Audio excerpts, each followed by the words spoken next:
Imagine a great nation, one of the most powerful on Earth, just completely torn apart by its own people. I'm talking about a full-blown civil war, where brother is fighting brother, and the very soul of the kingdom is hanging in the balance. But then, out of all that chaos, one leader rises up. And his goal? It's not just to win the war, it's to end it. This is the story of a pharaoh whose incredible strategy for peace completely redefined an empire. So let's dive in and see how he pulled it off. So it really begs the question, right? How do you end a civil war?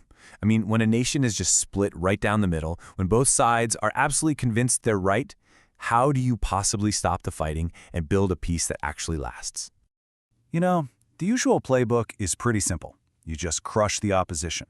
You win so hard that there's nobody left to fight back.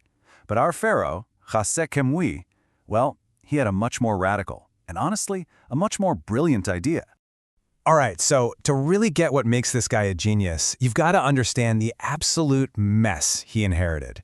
Before he came along, Egypt was basically a fractured kingdom, teetering on the brink of total collapse. And look, this wasn't just some political disagreement between Upper and Lower Egypt. No, this went way deeper. It was a war of gods, a war of ideas. On one side, you've got the followers of Horus. He's the falcon god, representing order, kingship, all that good stuff. And on the other side, you got the followers of Seth, the god of chaos, storms, the desert, basically the wild side.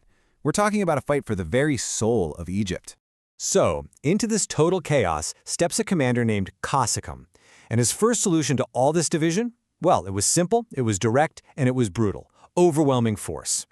And that number you see, that is stark. We've got archaeological evidence, an inscription on one of his statues that records over 47,000 enemies killed in his northern campaign. This guy was no diplomat. He was a ruthless warrior, and he was going to restore order by any means necessary. And guess what?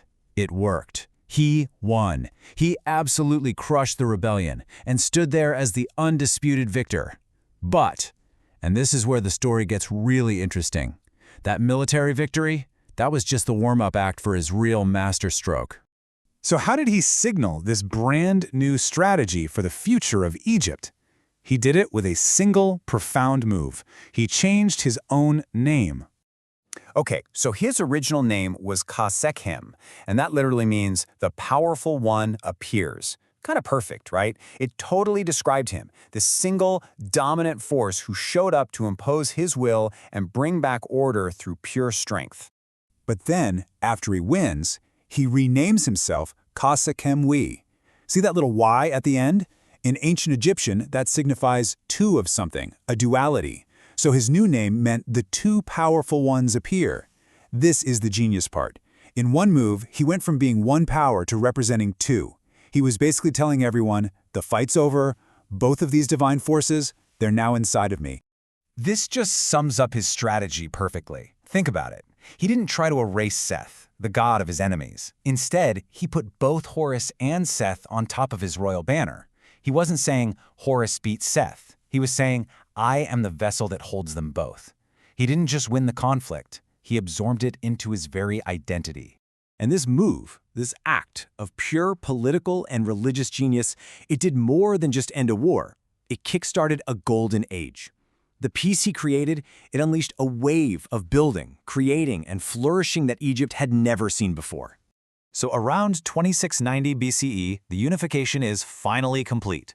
Now, with all the kingdom's resources not being wasted on war, he starts these massive building projects.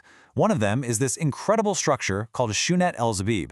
It's this huge mud brick enclosure that was basically a prototype for the pyramids. He literally and figuratively laid the foundation for his son Djoser to go on and build the very first step pyramid, which kicks off the legendary Old Kingdom. So what's the big takeaway from a story that's nearly 5,000 years old? Well, this is way more than just a cool history lesson. It's a total masterclass in leadership. And this really gets to the heart of it all. Think about it. In any conflict, the easy thing to do is just pick a side and fight. But it takes real strength, real vision, to rise above all that division and forge something new and unified out of all the broken pieces. See, Khasekhemui understood something crucial. You can't just destroy the energy of your opposition, you have to harness it. By putting the symbol of his enemies right on his own banner, he wasn't showing weakness, oh no. He was demonstrating ultimate control. He was proving he was so powerful, he could contain and direct even the forces of chaos itself. And that kind of leaves us with one last question to chew on, doesn't it? Khasekhemui's legacy seems to suggest that the most lasting power isn't really about victory at all. It's about vision. It's not about getting rid of your rivals, but about creating a vision so big, so compelling, that even your rivals can see themselves in it.